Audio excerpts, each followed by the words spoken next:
We've got a lot to cover on this episode of the MeidasTouch podcast. MeidasTouch host Katie Phang with a massive legal victory under the Epstein Transparency Act in federal court in Washington, D.C. A federal judge, Emmett Sullivan, ordered the Trump regime to comply with a preliminary injunction to turn over critical documents in the Epstein files, along with the privilege or redaction log. Great work, Katie Phang.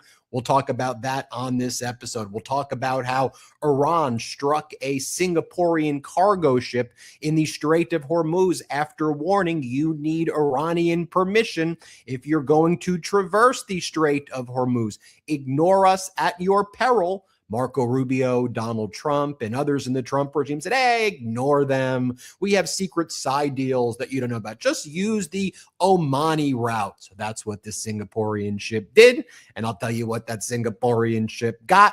It got shot by the Iranian Navy, which the Trump regime says doesn't exist.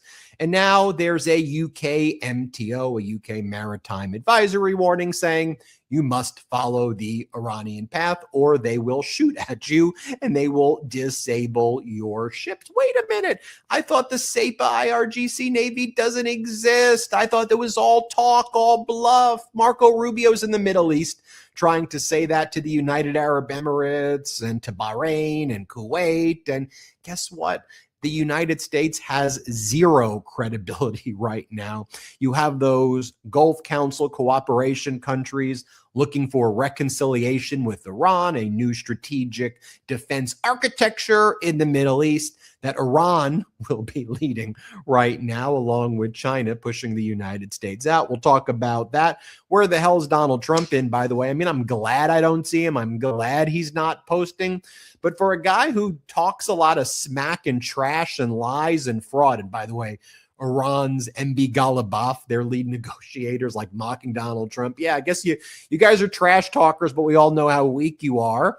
Donald Trump has said the Iranian Navy is destroyed. We control the Strait of Hormuz. Yeah, right, Donald. And then he just goes and he cowers. Then he goes and he'll say, look how strong we are. We've never been this powerful. And he gave that weird speech in Washington, D.C. for America's 250th anniversary. Kash Patel's girlfriend performed at the beginning. The whole thing was really, really weird. You had Sean Duffy, whose daughter has Down syndrome. He said the most horrific words while his daughter was standing there. It was like what a horrible thing. People started walking out during the middle of this thing. We'll talk about that.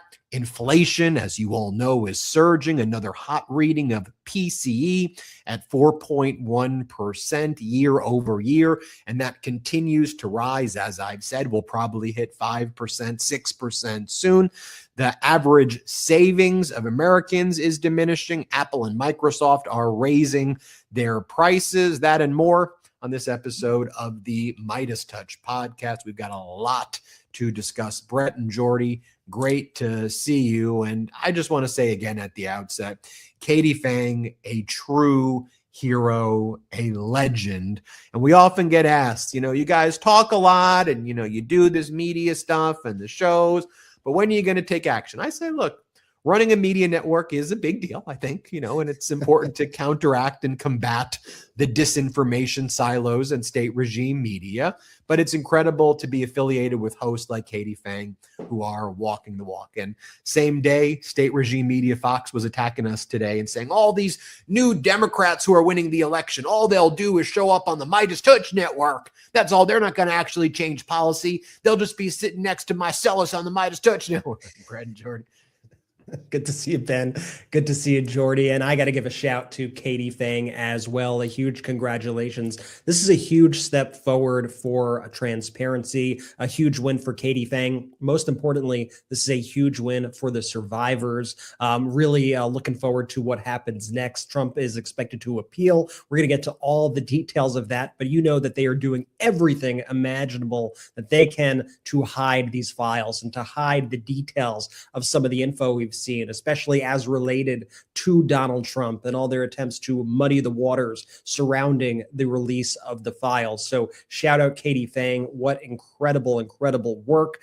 And we'll continue to keep you updated on all of that. And, you know, it's funny, the more I hear about what's going on with everything over in the Middle East right now, it goes back to what we've been saying here for weeks, that Trump and all these officials have constantly been projecting this entire time, saying that Iran is in disarray and that the Iranian regime, they have all these disagreements from within and they're being pulled apart, and Iran doesn't control the Strait, and actually Iran's just telling everything about this MOU and everything about all the deals with the United States, just specifically for their domestic consumption, and don't believe anything they say. But every single day we're seeing that the reality of this, because it's written in paper, and we're seeing the results of this in the form of missiles being fired, in the form of money being released to Iran, that it's actually Donald Trump and the Trump administration, the Trump regime, who are the ones who are projecting, and they are the ones who are performing for a domestic audience by going on state regime media such as Fox and spreading blatant lies about what we could all see in black and white. We're going to get into a lot of news today, so I'm going to pass it over to Jordy first. Check in with Jordy. Jordy, what's the latest? Brothers, Midas Mighty, it's great to be here. Why does the Trump regime just feel it necessary to always like force their significant others onto us? Through like Kash Patel having his girlfriend sing at the America 250 celebration. It reminded me a lot. It gave off, remember when Don Jr., Kimberly Guilfoyle were together? Well, feels like a lifetime ago. And she did like that Irish like folk dance at one of the CPAC events, like in celebration. They're all such WWE clowns, Benji and Brett. Do you think Laura Trump wasn't available? Like, yeah, no, it's just again, it is just so pathetic.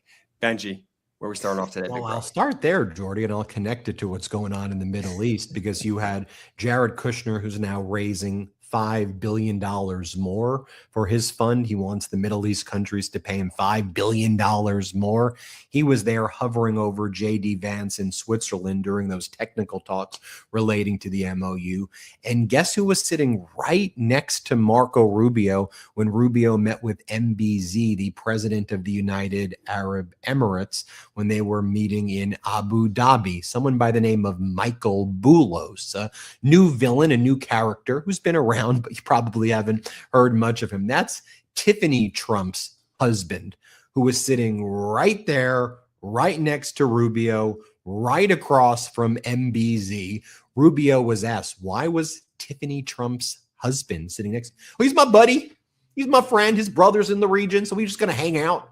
Just going to hang out during conversations of the highest degree of war and peace. We've got Tiffany's husband, one of Trump's other son-in-laws, sitting at this table. And this is why the whole world views the United States as a clown.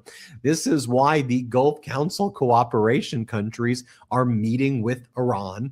And they want reconciliation because the U.S. security umbrella is donezo. And the United States can say, we control the Strait of Hormuz. Well, Iran gave a very clear warning, and they did so over the radio. They did so on social media. They said you have to coordinate your travel and your passage with the IRGC. We'll give you the insurance. We'll give you the route.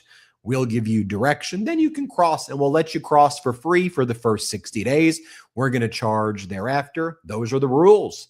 And then Trump and Rubio, that's not true, said Trump. That's not true. We would never let that happen. Okay. Iran said, got it. Who are you going to trust?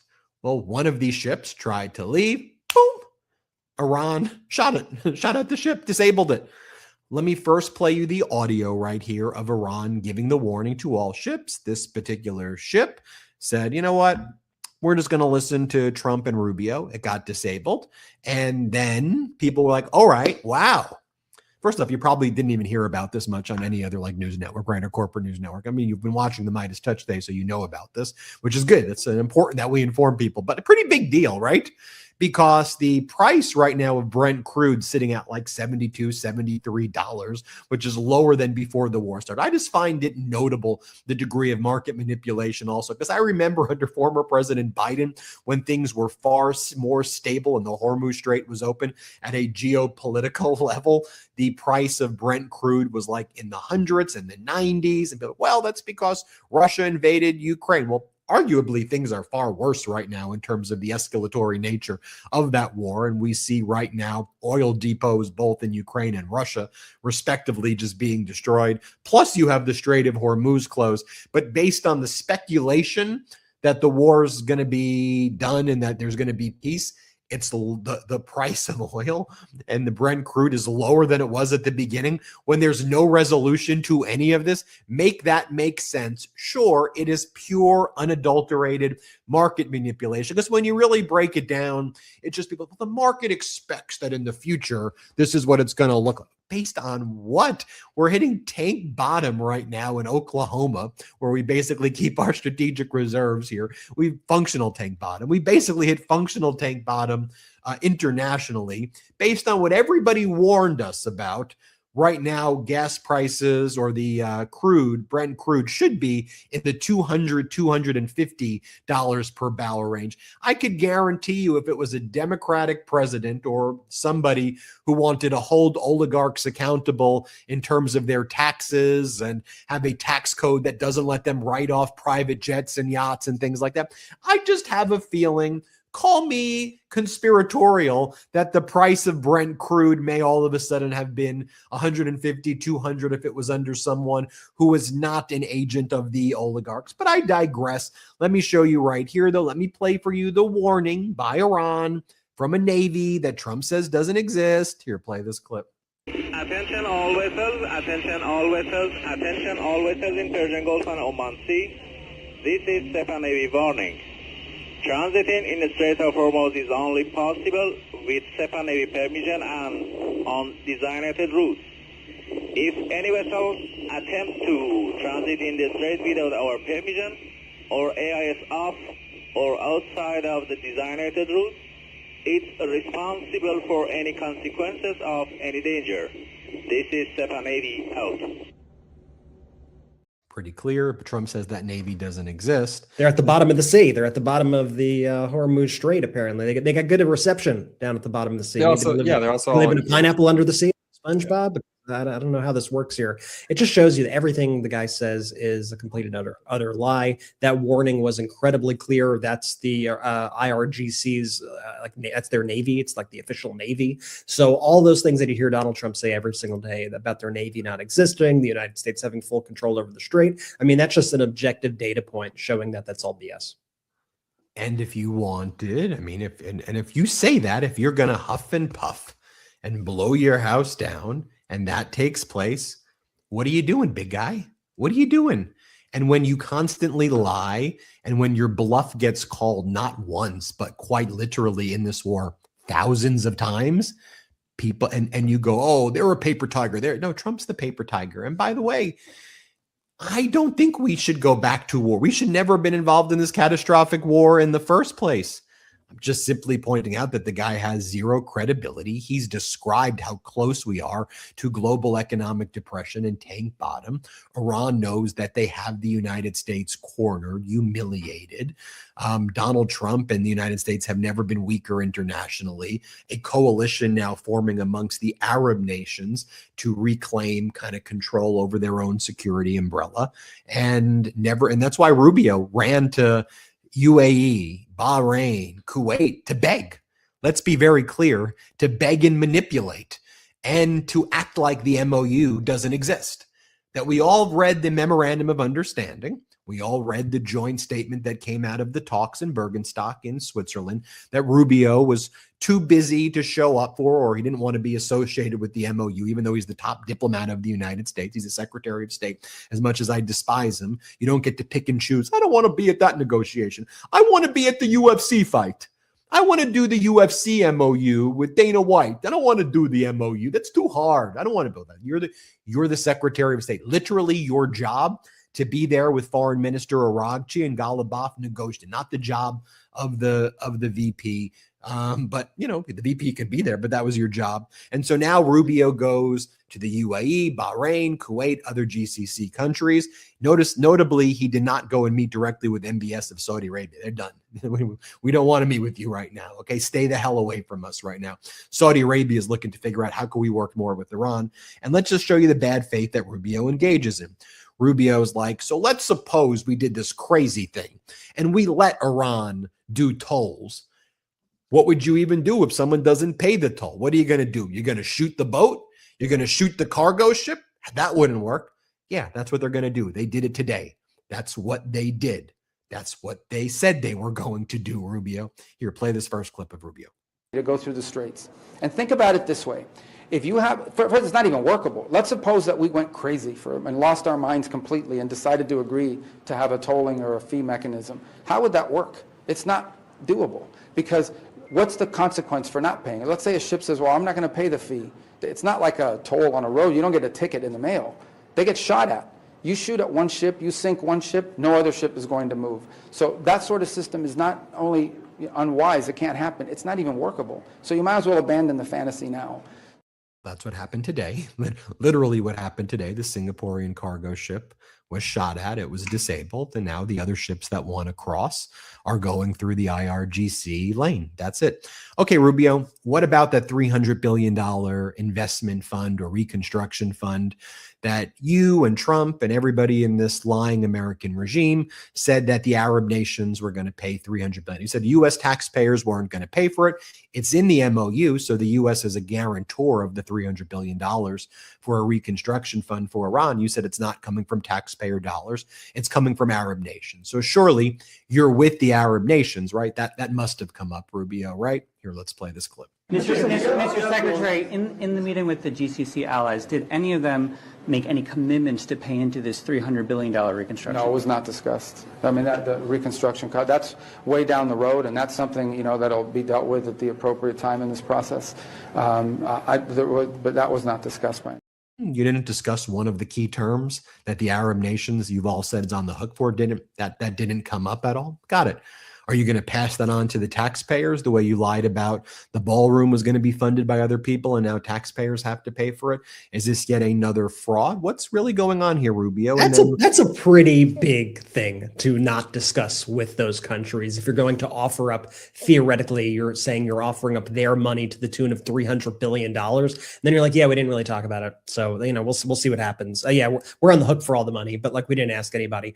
It shows you one of the biggest flaws of this entire agreement. And one of the biggest flaws, quite frankly, of everything that came from that Switzerland meeting is that a lot of the major parties who need to agree to this stuff didn't agree to this stuff. It was an agreement between the United States and Iran. It was, of course, mediated by Oman and Pakistan, Pakistan and Qatar.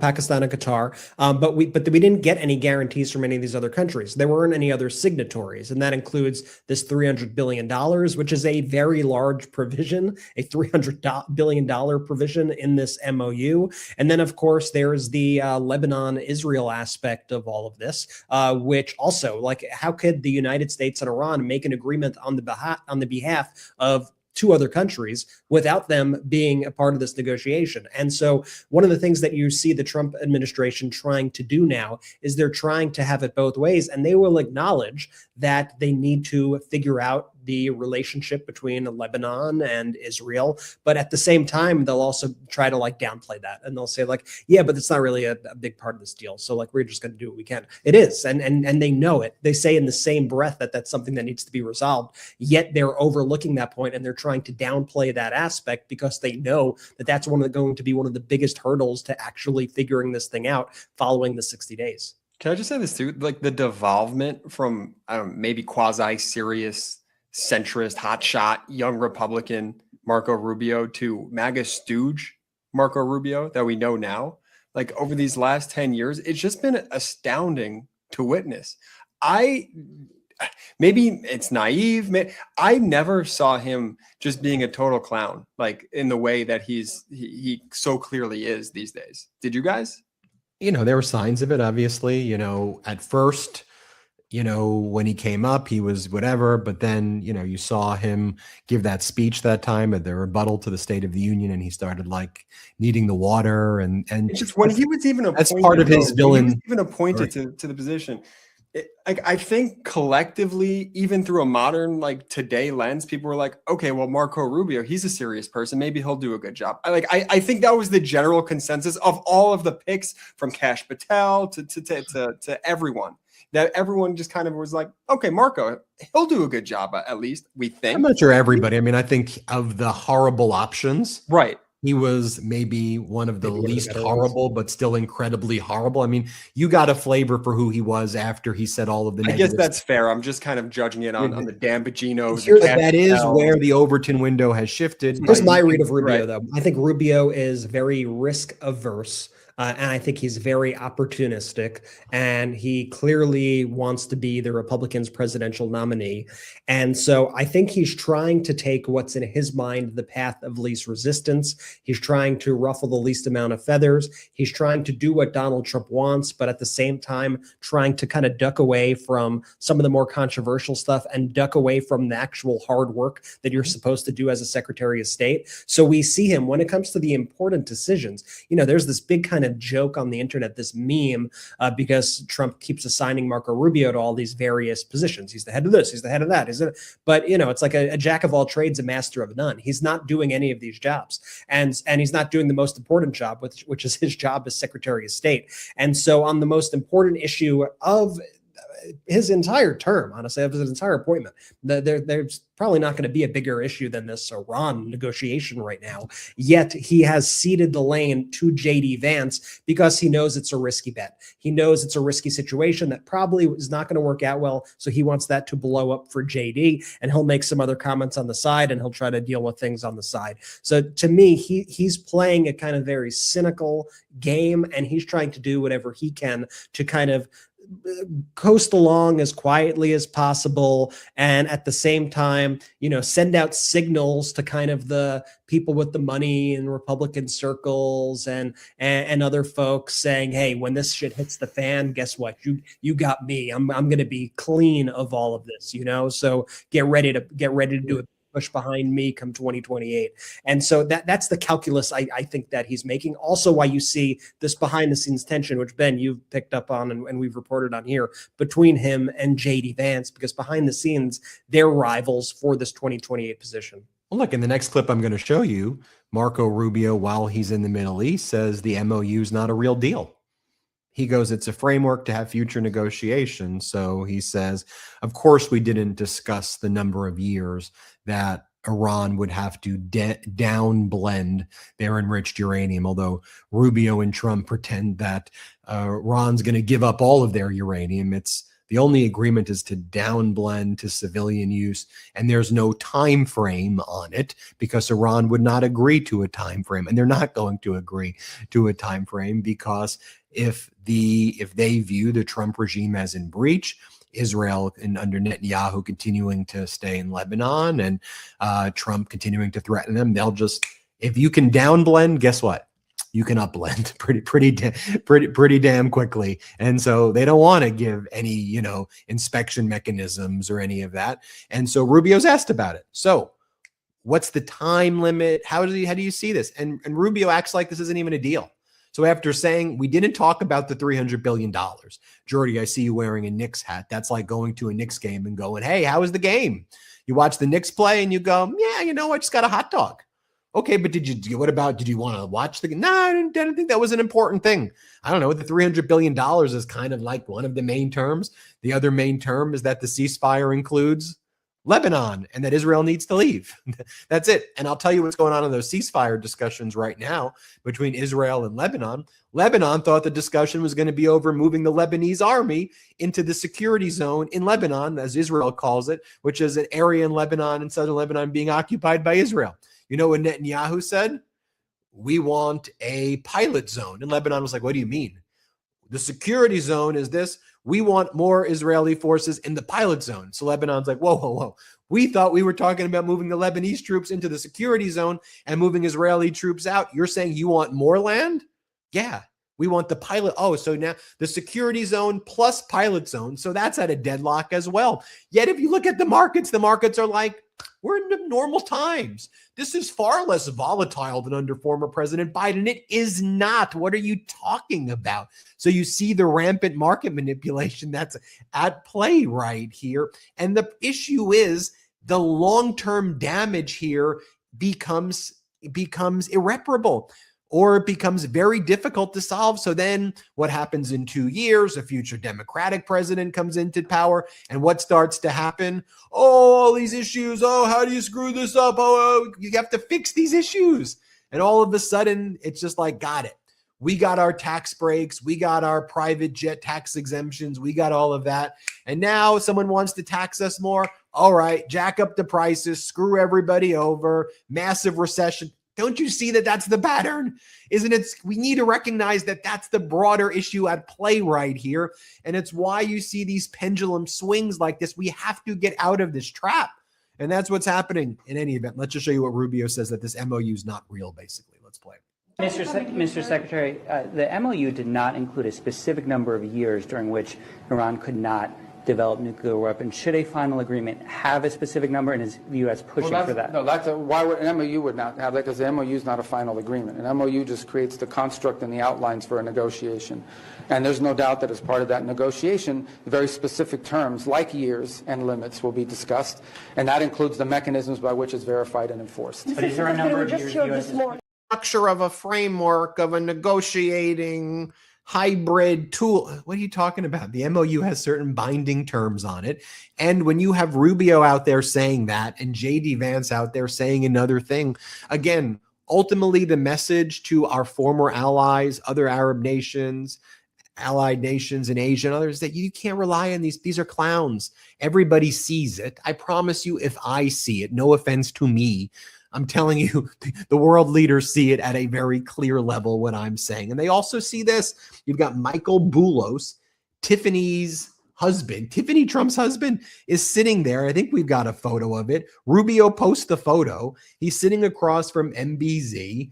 And you see right there, that's Boulos. That's that. And so Rubio was asked, hey, man, why is Tiffany Trump's husband at this meeting of war and peace? We just like, is this some nepotistic internship? Why is dude here? Why is this guy here? Watch what Rubio says. Let's play this clip. Can you clarify what the role of Michael Boulos was today?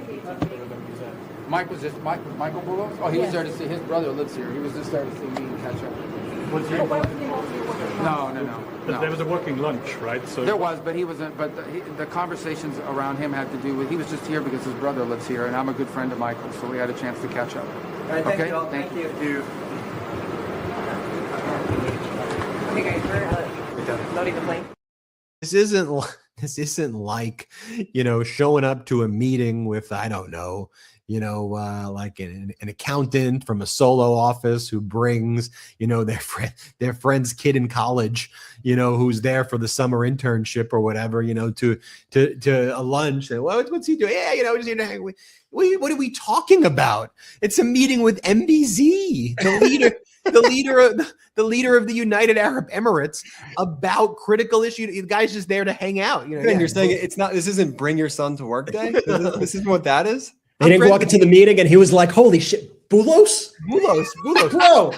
Bro, no fucking way. Your bro is here. He's my buddy, and I'm bringing my buddy to just lunch with MBZ. Who are these people? I mean, Jordy, to your point earlier, you didn't even know I was going to go there with this show. Why are you forcing these side characters into my? I don't know who these people. I don't want Boulos there. I don't want Kushner peering over JD Vance. Frankly, I don't want JD Vance or Rubio even there. But why are these people in these conversations? And it's because at its core, this isn't a Democrat or Republican. This is a basic competence, professionalism. This is deeply unprofessional low character behavior by people who don't take our problems and our issues and our national security seriously. It's why they go on apps and start messaging about war plans, and they invite reporters on without even knowing it. It's why they bring in Bill Pulte to become the head of the Office of the Director of National Intelligence. They don't care about our lives. They don't care about us. In fact, they take joy in our pain. In all of these roles, if you're in a negotiation with such high stakes, you want the best negotiator possible. And who do we have? The president's son-in-law.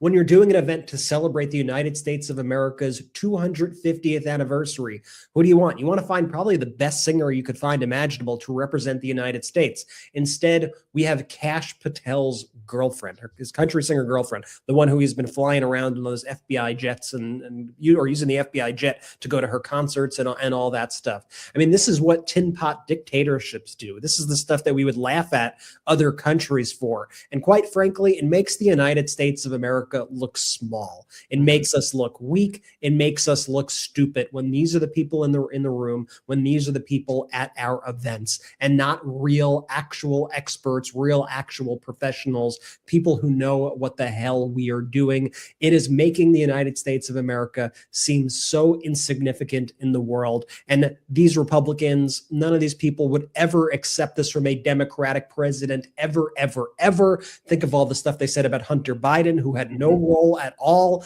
in the Biden administration. Donald Trump has basically turned the White House into an entire family business, an entire family affair. It is grotesque. He brought the son-in-law that no one even knows either. He brought Bulos. He brought Bulos. At least if you're going to bring one of the son-in-laws, at least bring the one people know. Bulos is that's like a deep cut, You think they dapped each other up? Like, you think Rubio's like, yo, Bulos, what's up? Take a seat, man. Take a seat. We're about to get into it. Take a seat. I got MBZ. You know MBZ, right? MBZ. Bulos. MBZ a little bit angry with us because our national security umbrella may have collapsed. We did some quid pro quos. He bought a little bit of Trump crypto. We gave him a little bit of semiconductors, But Bulos is all good. You say, hey, hang on. Yo, MBZ, look, I got Bulos here. MBZ's like, okay, man. Okay, these freaking people. All right, thank you. Yeah. Sure, guys. We'll consider the future military base. Yeah, absolutely. Yo, call up Iran, G. Call up Golubov. What do you think is happening? Of course, these people these American people are crazy. These are like lunatic.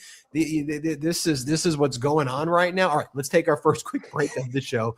When we come back, we've got a lot to discuss. A big court victory by Katie Phang of the MeidasTouch Network under the Epstein Transparency Act. Order will discuss the implications there.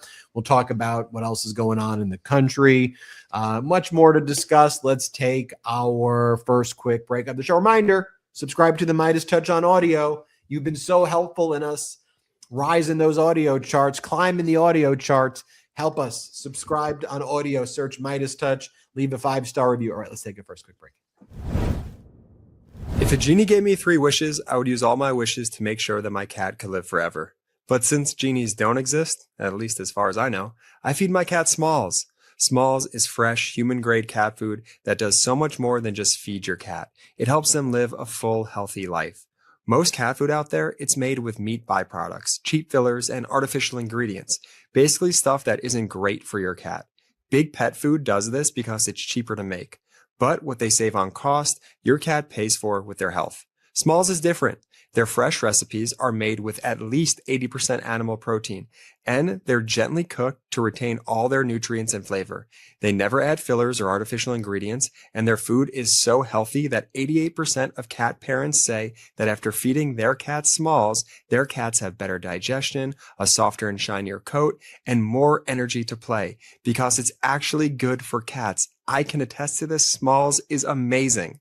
Your cat's health and longevity starts with what they eat. Try Smalls and get 60% off your cat's first order, plus free shipping and free treats for life when you go to smalls.com/Meidas. One last time, that's 60% off your first order, plus free shipping and free treats for life when you head to smalls.com/Meidas. ED is way more common than most guys think. Millions of guys deal with it at some point, and that's exactly why HIMS offers a straightforward way to handle it. HIMS connects you with licensed healthcare providers online, giving you simple access to legitimate ED treatment options from home. No awkward appointments, no pharmacy lines. Just complete a simple online intake, and a provider will review your information to determine if treatment is right for you. If prescribed, your treatment ships directly to your door in discreet packaging. That includes sildenafil, also known as generic Viagra, available through HIMS at up to 95% less than the brand name version.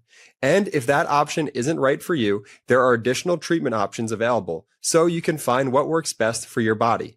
It's straightforward, transparent, and designed to make getting care feel easy. To get simple online access to personalized, affordable care for ED, hair loss, weight loss, and more, visit hims.com/Meidas. That's hims.com/Meidas for your free online visit. hims.com/Meidas. Prescription required. See website for details and important safety information. Sildenafil is the generic version of Viagra. Viagra is a registered trademark of Viatris Specialty LLC. HIMS is not affiliated with or endorsed by Viatris. Shout out to our sponsors, y'all. Links in description of both the YouTube and the audio. Use the links, use the codes. If there's an exit survey, let them know we sent you real quick. So if you look at the Apple feeds, and I know it might sound like we're being like a little bit annoying about this, but like it is so helpful when you download the audio version of the podcast. Something is happening with our show, and it's so frustrating. If you look right now at Apple Podcasts, at the MeidasTouch podcast, the last comment says it was left 2.5 weeks ago. And for me, that's incredibly frustrating because I know that you guys have been leaving comments. People have been telling me, hey, I left comment on the Apple Podcast audio feed. It's just not populating. So something funky is still going on with our audio feed. And that is really frustrating. So please, if you can, download the MeidasTouch podcast wherever you get your podcast. If you're specifically an Apple Podcast user, try and keep leaving comments. Let's just see if we can get anything to populate. It is so frustrating, but you guys are really helping us get through this. And I know it might sound small, like when there's so much bigger things going on, but we're really appreciative when you guys download the audio version of the show. Benji, where to next? By the way, it's on the same day that Apple's raising the price on a lot of its products. It's Mac products, it's iPads.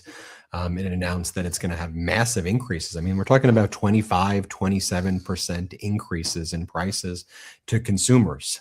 Year over year, 25 to 27% increases. Then Microsoft for their Xbox also announced about 20 to 30% increases on their various products as well.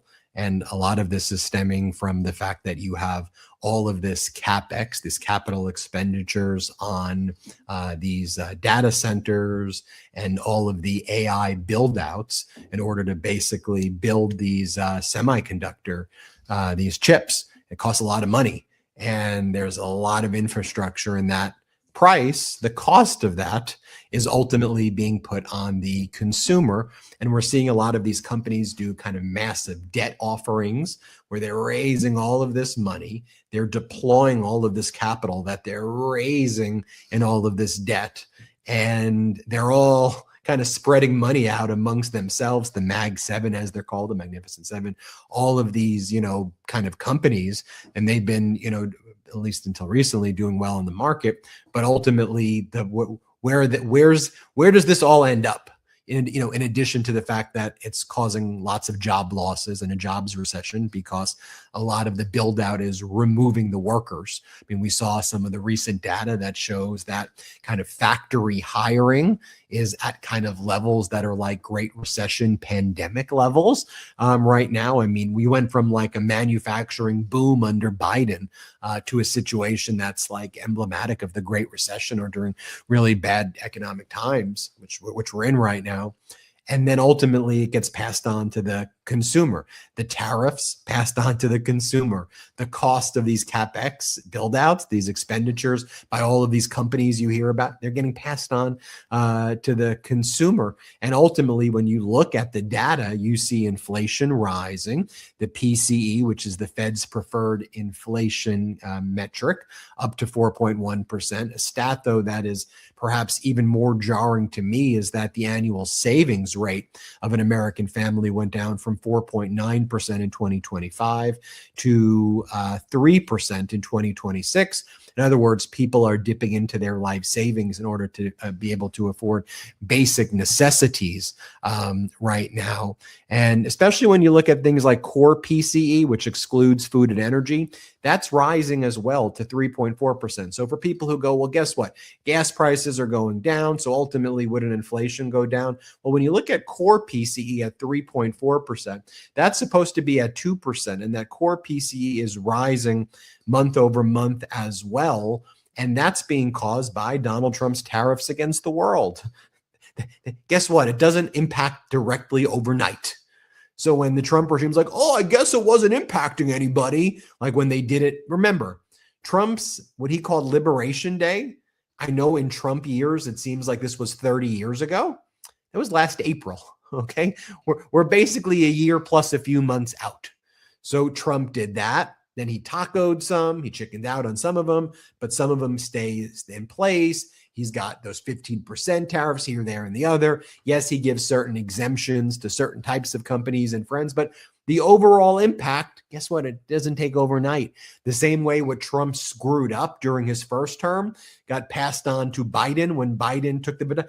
Had Trump been in office instead of Biden, had Trump not got blown out in the election, we probably would have had 15% inflation because he wouldn't have taken the steps that Biden did to reduce inflation. So true. So Biden had to actually take the steps to give us a soft landing. Everybody expected we'd be in a massive recession. He got us out of that situation. He had this gentle, soft landing where, look, I'm not saying it was great for everybody at the end of the Biden administration. There was a lot of work, but manufacturing was up, CHIPS Act, all these things that were leading to the jobs coming back. And then Trump screws it up. And so now what we'll see happen is, another year will probably be bad. Then it'll get worse. And then a Democratic, Trump will start railing at Warsh, his new Fed chair. Don't lower the interest rates. Lower the interest rate. Don't raise the interest rates. Don't raise the interest rates. And, the Fed's going to probably have to raise interest rates a few times where we're heading, or Trump maybe tries to attack Warsh and coerce him not to do it. But ultimately, the problem then gets passed on to somebody. And then somebody in 2 or 3 years has to deal with this mess while Trump and MAGA and these sociopath assholes, I don't know how else to describe them, it pisses me off. Then they're like, oh, we're hawks. Cuckoo, cuckoo, we're hawks. We're now China hawks. We're this hawk. We're that hawk.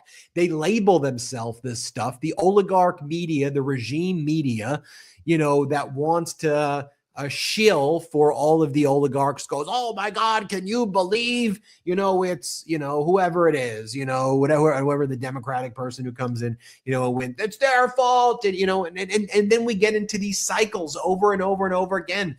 And it's like, you have to identify what's happening. And I know with technology and there's so many things going on, I get that it could all be distracting. And especially where you have trillions of dollars being pumped into the veins and propaganda out there. But we have to recognize where the source is. The source of what Biden was dealing with was Trump screwing up COVID, Trump screwing up PPP, Trump screwing up the economy. That resulted in inflation increasing when you had all these supply chains that were screwed up. Biden had to fix it. He fixed it. I couldn't even imagine what a disaster it would have been under Trump. You have to fix the problems anyway. But I want people to be aware of what the hustle is, what the scam is.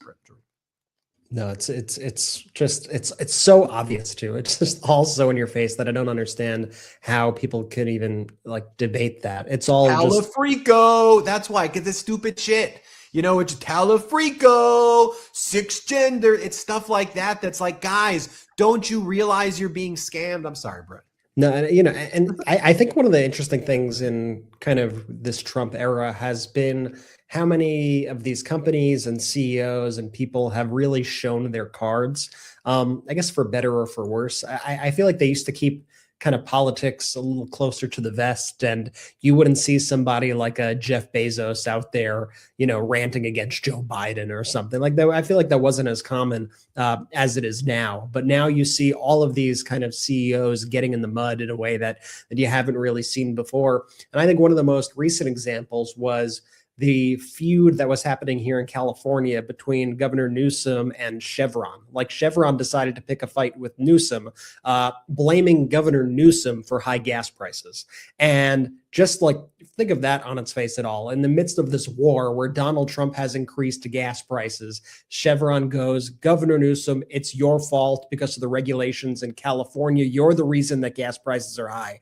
And so Newsom then fires back, and there's this whole back and forth where Newsom is like, here's a map, okay, Chevron? Here's a Chevron station across the street from this other station. Your prices at that station that's literally across the street from another station are 60 to 80 cents higher per gallon than the other stations. So take your talking points and shove it, basically, Newsom said to them. And they had this whole back and forth. And I think it just really shows the cards. Ben, when you were speaking about like kind of the market manipulation in the beginning with these oil markets and everything, like it shows you, I think, how coordinated I do believe a lot of these companies are, and they know where their bread is buttered, so to speak. They know which party is going to be the one who's going to try to give them more subsidies and screw over the wind energy industry and screw over other clean energy. And they know which party is going to kind of be bailing them out and propping them up, and they act accordingly. And now they're kind of being a little more obvious about it because they're getting into these public spats and they are doing so like that. But I just think that whole kind of scenario to watch has been I guess a little bit illuminating along the way. And you even see Trump, like, speaking about some of this price gouging and stuff from the gas companies. I know he did a post because gas prices are still super high. They've come down in some circumstances. They've gone back up. They've come a little down, but they're still very high. And Trump, was like, this shouldn't be the case. These gas companies are price gouging. They're price gouging. They're price gouging. And hey, he's probably right, to an extent. Like, these companies definitely do price gouge, but I think Trump's also just like completely BSing, and he's trying to kind of cover for the people who he's been helping out all along by attacking them in that way. And again, the same way Donald Trump does for literally everything. Nothing is ever his fault. It always has to be someone else's fault. So the high gas prices, that's not my fault for starting this war, for getting the Strait of Hormuz closed, for causing this global economic chaos. That is the gas company's fault, or that's Gavin Newsom's fault. It's not me. Don't look at me.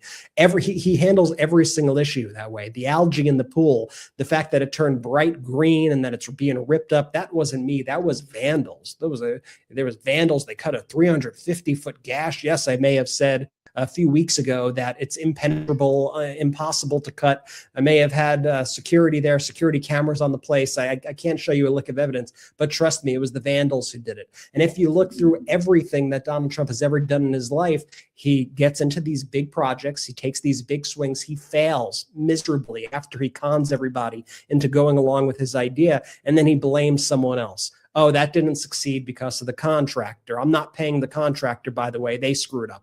It's been the same playbook for decades and decades and decades. Ultimately, everybody on the other side of that ends up getting screwed by Donald Trump, but while he moves on to the next thing in this kind of Ponzi scheme-esque way. Exactly. But in those instances too, Brett, we have to realize he was a businessman, right? He was doing business. Now he's the head of the country. He's the leader. He's the president. The buck's supposed to stop with him. For me, one of the most upsetting parts of this timeline that we're all in is the absence of leadership and the absence of accountability. Because, and it might sound cheesy, but it's like, how are we supposed to show the next generation of what leadership and being an adult and being a person that stands by their word and being someone that looks out for the greater good actually and genuinely looks like, if the president of the United States himself cannot do that? If he is unwilling to behave like a rational, normal human being, if he is unable and unwilling to look out for the people of America, the people of the world, but specifically here in this country, he does not give a damn about them. All he cares about is making himself look good, no matter the cost. And quite frankly, I don't know if that even happens half the time. He tries to make himself look at it. I think he makes himself look more like a clown at the end of the day. I think that's pretty obvious and evident. But ultimately, if the president of the United States can't just behave like a rational human and try and put country first, then how can we expect these next generations growing up in this country to do the same? You know, I'm often asked, hey, Ben, is there one thing, though, that you can say that Donald Trump has done good or that you would say that was helpful? I guess there is one thing that he's helped expose and shed a light on a lot of the corruption that was being done in secret by these right-wing oligarchs that was being hidden. And because he panics publicly and starts to yell and shout and shows you the cards, the projection helps direct you to, oh, got it. That's how you did that. That's how you did that. And so him being a tool of the oligarchy, but him also being unable to keep it, quiet because he's just such a psychopath does allow me to go, oh, got it. So Brett, your point about Trump saying it's price gouging, right now, the manipulation's actually in the other direction, that they've managed, as I said at the outset, to keep the price of Brent crude at $73 per barrel with what's going on in the Strait of Hormuz, what's going on with Russia's invasion of Ukraine, which is $20 less per barrel than under former President Biden in 2023 when the Strait of Hormuz was open and when things were firing on the right types of cylinders and heading in the right direction, because the market just had a lot more uncertainty under Biden. But what it does tell me is that the price gouging was taking place under Biden. Trump's in a room with these oil executives, okay? They literally plotted the Venezuela takeover together. How do we know? Because Trump told us. He said, I planned the invasion of Venezuela with the oil companies. So you're accusing the people of price gouging, literally your co-conspirators in the invasion of Venezuela. So he's in the room with them when I'm sure they're saying, hey, this is what we did with Biden. We need you to do this, this, and this. Do this for us. We'll be able to keep it here. We'll be able to keep it quiet. Look, when a Democratic president comes back in, though, and they try to screw us on the taxes, we're going to have to bring that Brent crude up to like $95, $100. That's how we're going to get our profit margin. We know that our profits will be less. We can deal with it, but you got to help us on these exemptions. You got to help us on the tax rate. You got to help us on these corporate taxes. That's what's important to us. That'll basically offset any types of losses and lower gas price. Trust me, that's the conversation that's happening behind the scenes with these people. When I was a litigator, I sued these types of people. I took their depositions. I've looked across these people's faces. I'm letting you know that that's precisely what goes down, and they laugh about it and they find this stuff funny. And they, what do you do? You took advantage of that loophole? Yeah, I took advantage of that loophole. What do you think they're talking about when they're golfing? They're talking about taking from you. They're talking about screwing you over. You want to know why Donald Trump is not signing that housing bill and why he's upset with it? Because he's friends with the private equity people who are the ones screwing everybody over. Trump doesn't want an affordability housing bill. Trump doesn't want more people having access to housing. Trump wants the private equity companies. Those are his buddies. Those are the people hanging out at Mar-a-Lago and paying $2 a year memberships. That's his crew. So he's not going to sign the thing. And sure, in 10 days, it automatically becomes law based upon the fact that it's a veto proofed if he doesn't veto it. Maybe he vetoes it, though. Who knows? And then it has to get passed to MAGA Mike, and then MAGA Mike tries to delay it. Who knows what the hell is happening over there. But do you think about the housing bill that was supposed to be signed 2 days ago? That was actually a bipartisan piece of legislation that would rein in private equity companies from gobbling up housing. It's actually something that Trump could have pointed to and said, this is affordability. Granted, it probably wouldn't kick in and have major meaningful impact based on the inflation, but why doesn't he want to sign it? And he says, oh, I want the Save America Act, which is his voter suppression. That's part of it, but he's using that as well. But his right-wing oligarch friends are the private equity companies. Jared Kushner's hanging over and hovering over the memorandum of understanding because Kushner's become a billionaire. Kushner's there for his own finances. Witkoff's there for his own finances. These people weren't nominated and appointed through any. Why are these people even there to begin with? Why is Michael Boulos there? His family is investors in equity and doing business. Why are these people here? And ultimately, the end product, the end result is that you're getting screwed. You watching this, you're getting screwed by this corruption. That's why you're being psychologically tortured. That's why you can't afford a home. That's why you can't afford a rent. That's why you can't afford groceries. That's why you can't afford anything. You can't afford gas. It's because of this stuff going on. And I don't care if you're a Democrat, independent, or whoever. If you're not channeling that rage that I'm channeling right now, that our community is, you ain't going to win elections. So when people want to be like, oh, well, I think the Democrats should do this or do that or do that, shut up. And what you should do is fight for the American people who understand everything that I said because they're feeling that pain. That's what you should be doing, not worrying, oh, am I a centrist? Am I a... Shut up. Fight for the American people and actually mean it. And then if you're in power, actually wield power to fight for them. You know, con artists recognize the fear and the pain people are feeling. Donald Trump is probably the biggest con artist in human history. He sees the fear. He sees the pain. But what he knows is that he can feast on that and lie and con people. Now, what you should be doing is seeing the fear and the pain and saying, how do I deliver? How do I fight back against the con artists? And how do I rally with people to actually make meaningful change? That's what I want to talk about when we come back with our last segment. We'll take our last quick break of the show. A reminder, hit subscribe here, but more importantly than subscribing here, subscribe with audio. That'll help us a lot. Subscribe here is very important, but subscribe to our audio. Search MeidasTouch. It's really important. Let's take our last quick break of the show. Here's something most people aren't told about their credit score. It's not just whether you pay your credit cards, it's when you pay them. I had no idea, and most people don't realize that either. But Smart Credit's data experts understand how credit bureaus operate, so they created something called the best pay down date, built around how credit reporting actually works. So instead of guessing, you get a personalized strategy that shows you what to do and when to do it to help you maximize your credit score. And that matters because better credit can mean lower payments and more money in your pocket. And this is where it gets interesting. You can see your full credit picture in one place, your score, what's affecting it, and if something needs attention, you can take care of it right there. So before applying for anything, a car, apartment, or refinancing anything, it makes sense to start with Smart Credit. Go to smartcredit.com/Meidas and try it for just $1. You may be surprised to see how many points Smart Credit estimates that you can gain. I know I was. That's smartcredit.com/Meidas. Results vary. Cancel anytime. True self-reliance starts with taking control of your own health. Armra Colostrum is nature's original solution. Colostrum is packed with over 400 bioactive nutrients that fortify gut health and strengthen immune health to build resilience at the cellular level. Because when you invest in your health, you invest in your ability to show up, think clearly, and stay in control no matter what life throws your way. Today's environment is filled with toxins, processed foods, modern stressors, and immune disruptors.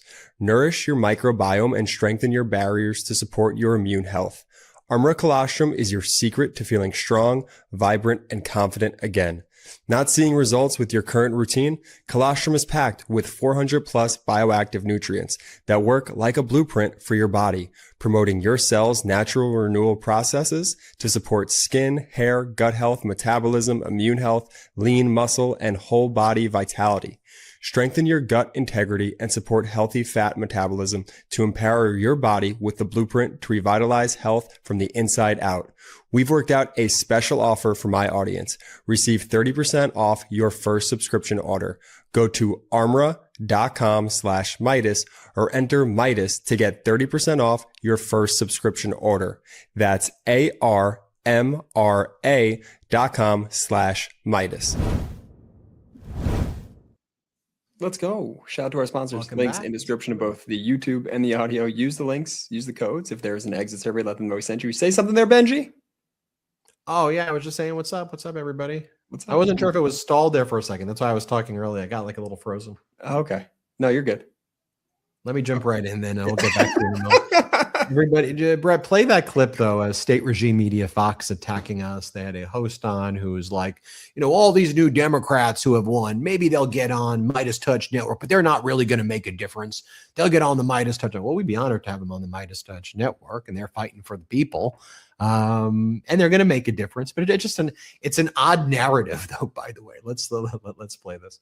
Party. So you can't dismiss the Tea Party as though it was not influential, and then tell me these 10 they're very influential. But there were 60 of them, not 10. These 10, all the energy. And by the way, this is just a start. We're not even counting the Graham Plattners of the world and the others, the James Tallaricos. We have a long way to go. We have a long way to go. But look, here's the thing.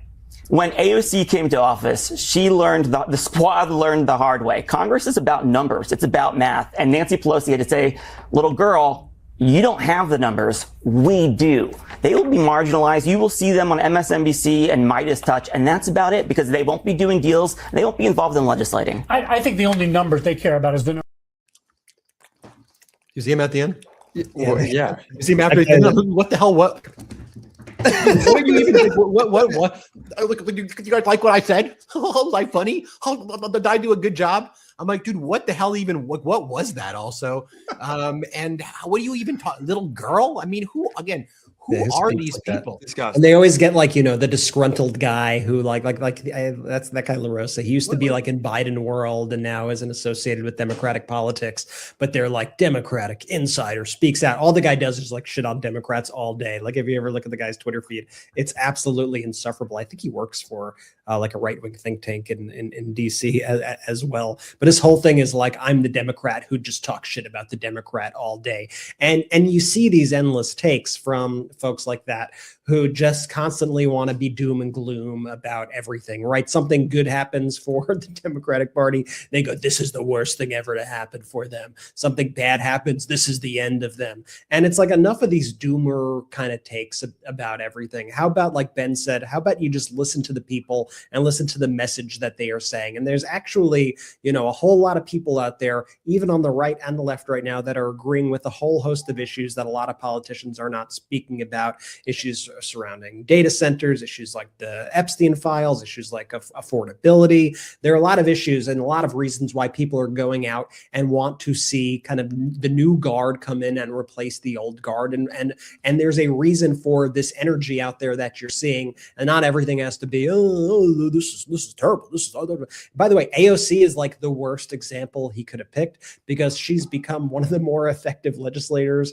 in the entire Congress, and she is one of the best messengers in the party, and she's actually done so in a way where she has worked to uplift kind of other people in the party and has been incredibly collaborative. And if you look at all the coverage of when AOC was elected, you would see the same kind of fear mongering, right? That this is the doom, this is it, this is over, the radical, they're going to use her to, no. Stop buying into this bullshit, okay? Stop buying into the right-wing bullshit. Stop buying into what Fox is pushing. They're injecting that stuff in right-wing audiences every single day. You don't have to buy it. I'm genuinely saying this. I know I'm not, of the three of us, I know I'm not like the smartest brother, but I also have no idea what that guy was even trying to communicate.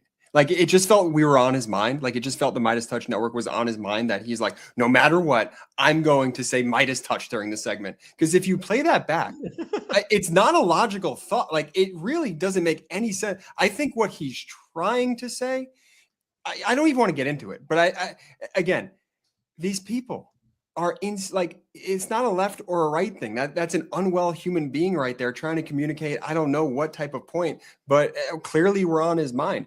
He's trying to say the platform that we have here and that we, continue to build with this great, incredible group that, supports and watches and all that. And the Meidas Mighty is like, we just want to get the facts out. It's not about us. It's not about the brothers. It's such an egoless movement. And we just want to platform facts and truth tellers and experts in a world where I guess that's hated by, you saw that guy, hated by that guy, hated by Fox News, hated by all of these other entities out there, except for us here, who was like, no, bring on the facts, bring on the experts, and heck yeah, we'll platform them 1000%. I mean, these sociopaths, though, will truly say with a straight face that right now Trump has delivered on everything he promised, and that this is incredible, that God put him here to do this. And this is divine, actually. And the golden age that everybody's experiencing right now is literally the gift from God, that Donald Trump and God and Jesus came up with a deal at Butler that Donald Trump hasn't even released the medical records, and they came up with this arrangement, and that's why everything is amazing right now. They literally said, do we have the clip, Brett, of Tom Emmer, the MAGA Republican Congress member? He's like the whip, and he literally says today, I mean, Congress is shut down right now. They shut it down because you have Donald Trump sycophants like Anna Paulina Luna are boycotting what's called passing the rule that lets you even set an agenda for the day. So MAGA Mike can't even put any agenda on because Donald Trump said, don't let the House even do work unless the Senate, which doesn't have the votes to pass what Trump calls the Save America Act, which is Voter Suppression Act, unless the Senate passes that, then he doesn't want the House to be able to even function or to do any work. So then you have Tom Emmer, though, give a speech where he's like, this is God. God did this. Jesus did this. And that's why we're all so blessed. Well, watch what he says here, please. You got to talk about something called God's will, right? There's a reason why Donald Trump is still here.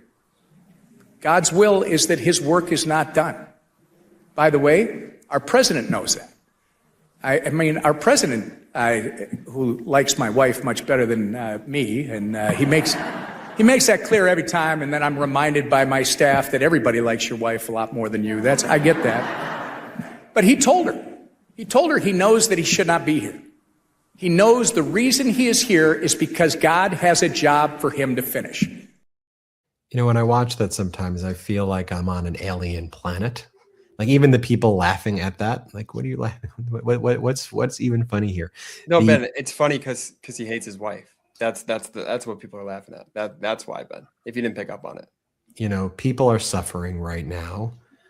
Trump's promise, if you want to say that, was to reduce inflation. Inflation's going up. Things are monumentally worse. So let's say you hated Biden. Just assume arguendo, you hate Biden. Okay. Biden left with, what was it, like 2.7% inflation, 2.8% inflation. Say it was, call it 3. Call it 3. Okay. Heading down to 2. Right now, it is 4.1% higher than last year under Trump, which is 3.2% higher last year, or 3.3% than Biden.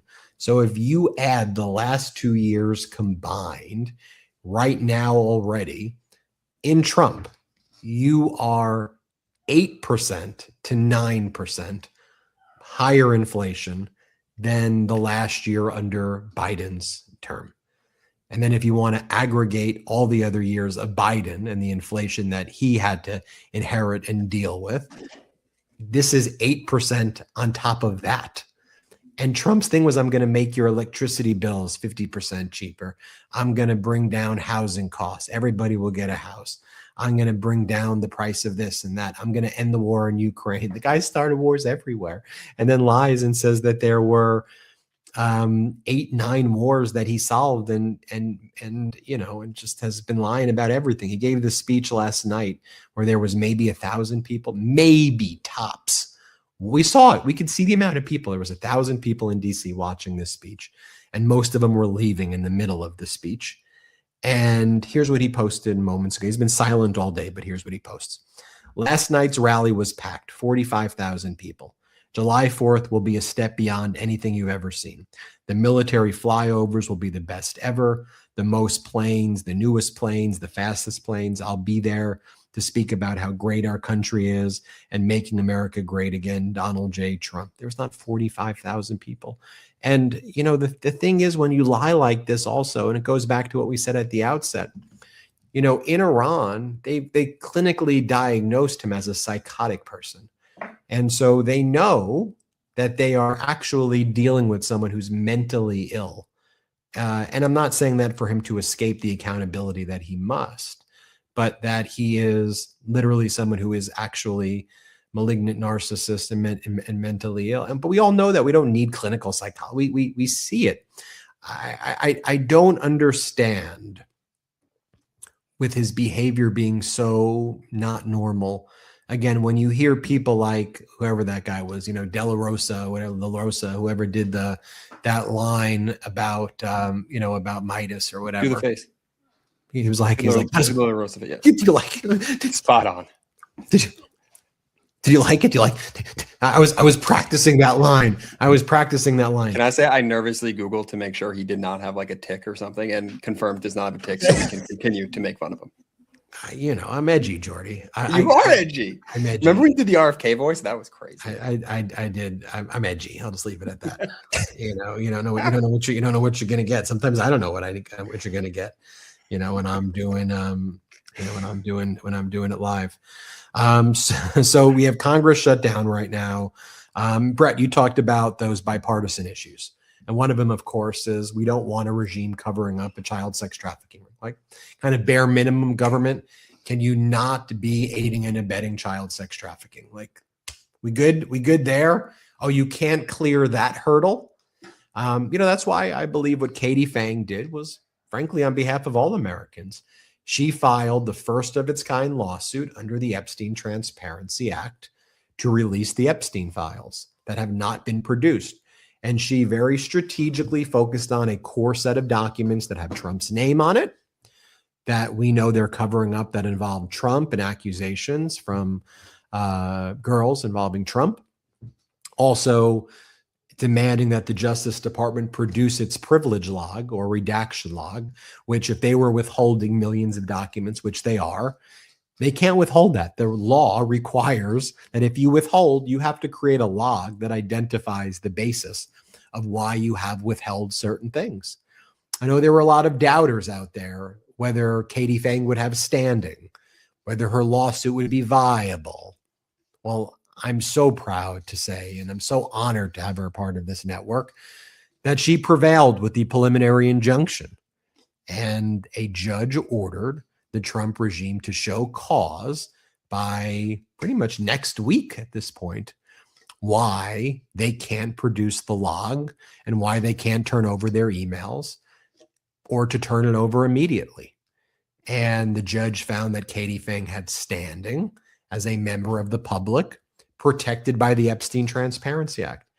That ruling is so big because that means you have standing to sue also.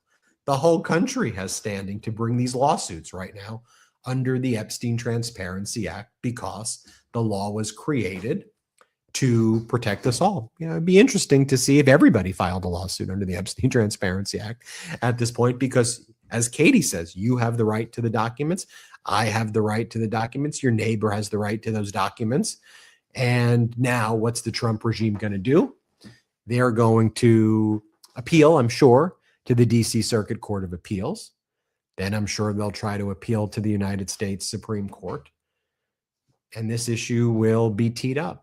And I think when you see the Trump regime fighting so hard for not, and Katie was so smart with the filing. It wasn't like she even said, yet, we need every document.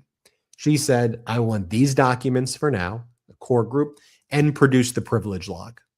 So the Trump regime is going to say, no, we don't have to produce a privilege. Nobody can sue us. Nobody has the right.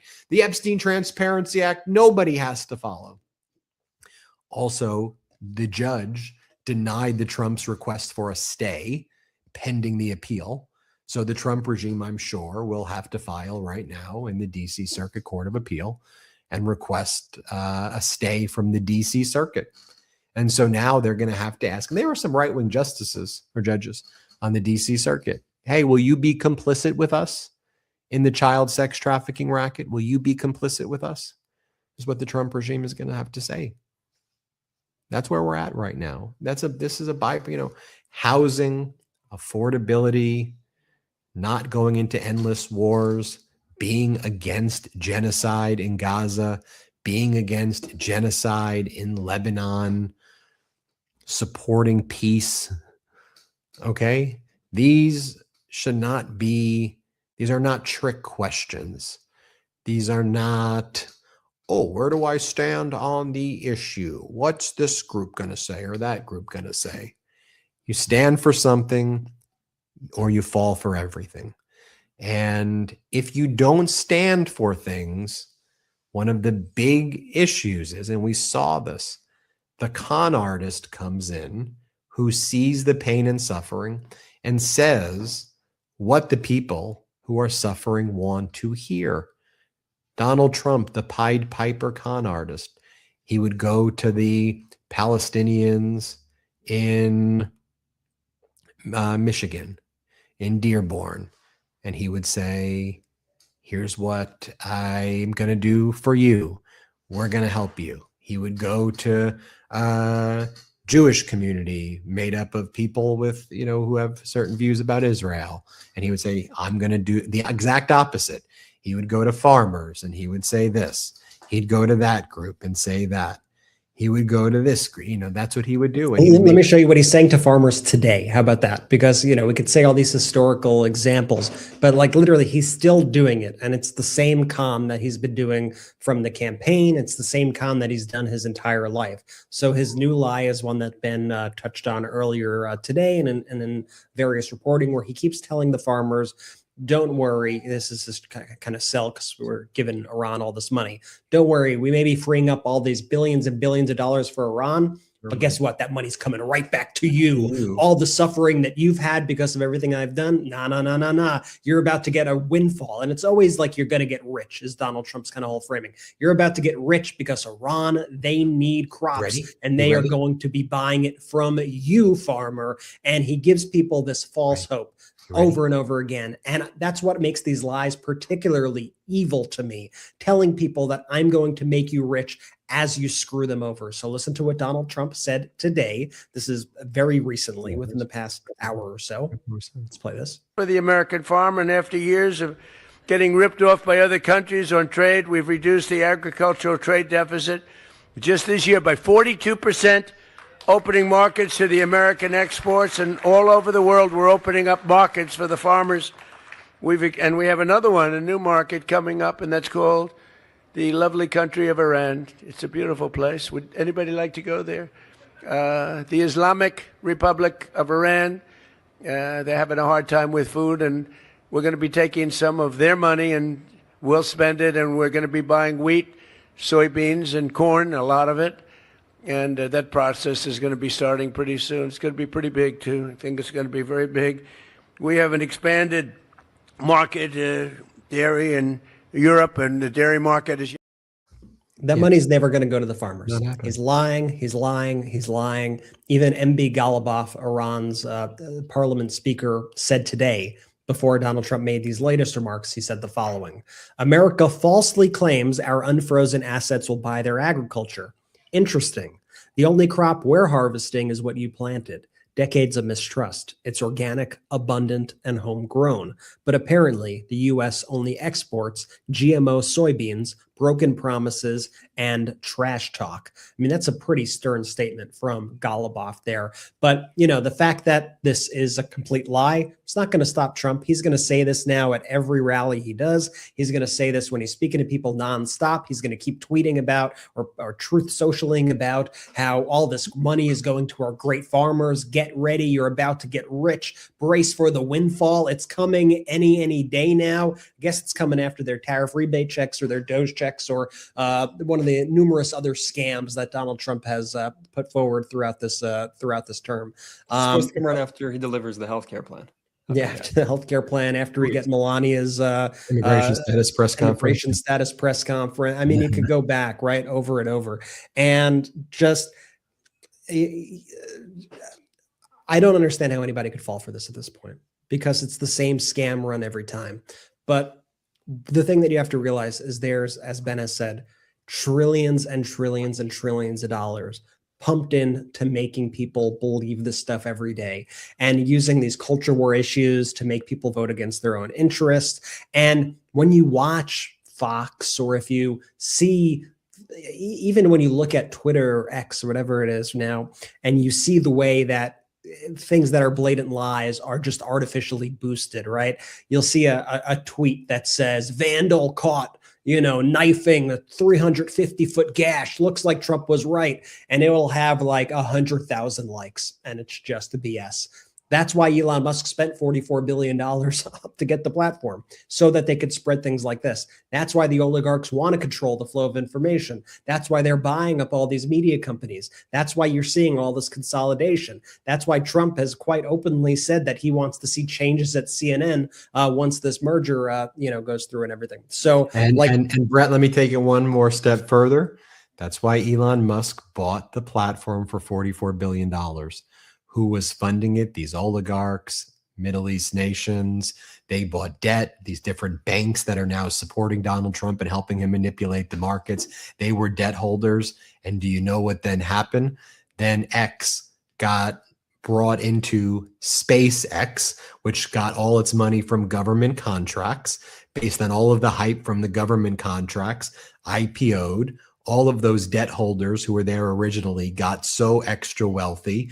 Elon Musk then changes the rules for NASDAQ and for mutual funds so that he can then stick his SpaceX right into your mutual funds and your 401ks right away. SpaceX goes public. It shoots up right away before tanking. All of those people who were there got super rich for putting the money into SpaceX in the first place. Then you get stuck holding the bag because your 401k and your mutual funds now have to buy SpaceX on the way down, basically, regardless of whether you want it or not. And while that's going on, Donald Trump's out there as part of that same speech, Brett, saying, Iran wants to make a deal with us so badly. We're going to do a deal. Just you wait. They're going to make the biggest, best deal with us. And when I hear him say things like that, I don't know if you at home, I'm not even going to play the clip because I literally feel like I get hit. Like I feel like it's a physical feeling. And I'm like, what are you talking about? You did the MO. What do you even mean? And this just makes us look so dumb and so stupid. What do you mean they really want to do a deal with us? You did the MOU, you lost the war, you gave them everything. We're seeing what happened and now you're out there and now there's still going to be people, Brett, to your point, in this country who are like, I think they want to do a deal with us. I know the farmers are really struggling, but Donald says that Foreign Minister Aragchi and MB Ghalibaf are going to buy some crops from the Nebraska farm. No, they're not. How do you not see it? How do you not see it? Jordy, I'll give you the last word. No, absolutely, Benji and Brett. I think you guys, synthesize this perfectly. I just come back to this. I'm so excited about foundationally what we're continuing to build here at the MeidasTouch Network and people who are truly just like the anecdote, I think, or the antidote, to the Fox Newses of the world, to this misinformation chamber that just quite frankly exists too nonchalantly in our society. And I truly feel that this country could be great if we fight for it to be great. We just can't assume that things are going to go back to normal. And we can't just assume that our standing in this world is ever going to be, I think, at least what we assumed it once was. It's going to take all of us. It's going to take the village to continue to hold truth to power here and continue to demand answers, continue to demand transparency throughout all of Trump's failing efforts here, and just not stop the fighting. Like it is so important now more than ever to like literally dig in and lock the F in, because who knows what could happen, but at least we're going to go down swinging.